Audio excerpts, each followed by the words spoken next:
اعتکاف رمضان المبارک کے آخری عشرے میں جو سنت اعتکاف کیا جاتا ہے، اللہ رب العالمین کا فرمان ہے لا تباشروہن وانتم عاکفون فی المساجد۔ اعتکاف کی 3 قسمیں ہیں: اعتکاف واجب، اعتکاف نفل اور نمبر 3 اعتکاف سنت۔ اعتکاف واجب جس طرح نظر کا منت ماننے کا اعتکاف، کسی نے نظر مانی ہو تو اب اس اعتکاف کو پورا کرنا واجب ہو چکا ہے۔ دوسرا اعتکاف نفل، اس کے لیے جب مسجد کے اندر بندہ آئے، کوئی دن کوئی وقت معین نہیں جتنے لمحات گزارتا ہے، جب بھی مسجد کے اندر آئے تو اعتکاف کی نیت کر کے بیٹھ جائے، جتنے لمحات بیٹھا ہے، جتنے وقت گزارتا ہے وہ اعتکاف کا ثواب بھی پائے گا۔ اور تیسرا نمبر ہے اعتکاف سنت، وہ ہے رمضان المبارک کے آخری عشرے کا اعتکاف، یہ سنت ہے۔ اور سنت علی الکفایہ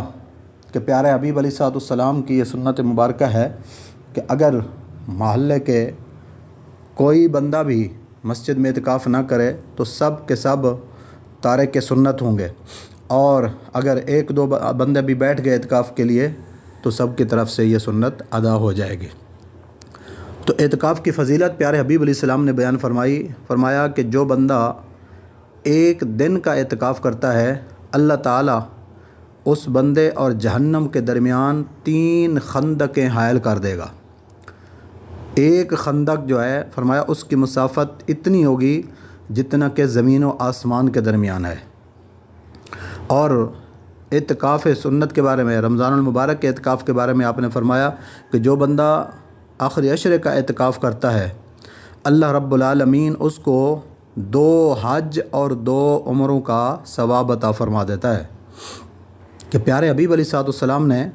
ہجرت فرمانے کے بعد مکہ سے جب ہجرت کر کے گئے مدینہ منورہ کے اندر، آپ نے ہر سال اعتکاف فرمایا، اور ایک دفعہ آپ نے اعتکاف نہیں کیا کسی وجہ سے تو آپ نے دوسرے سال پھر 2 عشروں کا اعتکاف کر لیا۔ تو آپ علیہ السلام نے پھر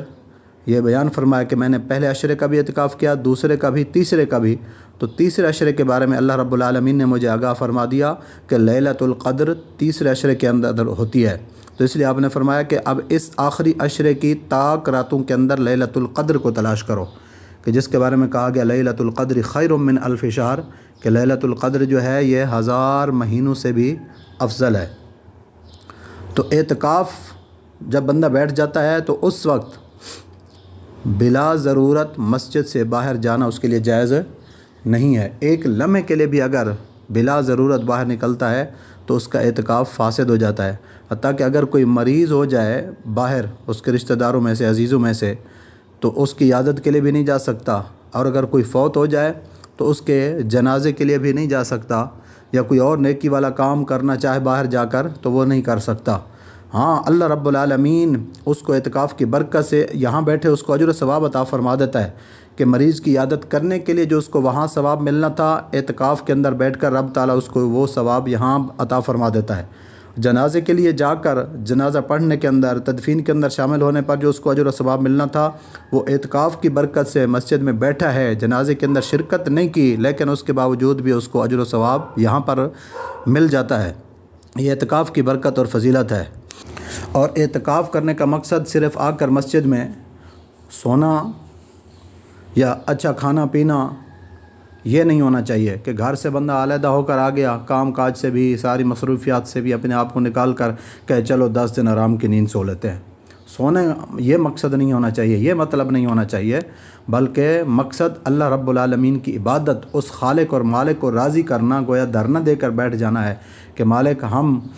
تیری بارگاہ کے اندر حاضر ہو چکے ہیں، گناہوں کا بوجھ لے کر آئے، اب ہمارے گناہوں کو معاف فرما دے۔ اسی طرح بلا وجہ مسجد کے اندر آ کر فضول گفتگو کے اندر لگ جانا، گپیں لگانا، خیموں کے اندر بیٹھ کر جناب اپنے دوست احباب کو بلا کر یا موبائل وغیرہ لے کر اس کے ذریعے گپ شپ لگانا، اس کو وقت دے کر جو قرآن پاک پڑھنا تھا، تلاوت کرنی تھی، اس کو پڑھنے کے بجائے موبائل کے اندر لگ جائے بندہ، اس طرح فضول کاموں سے گریز کر کے اعتکاف کی جو برکات ہیں وہ حاصل کریں۔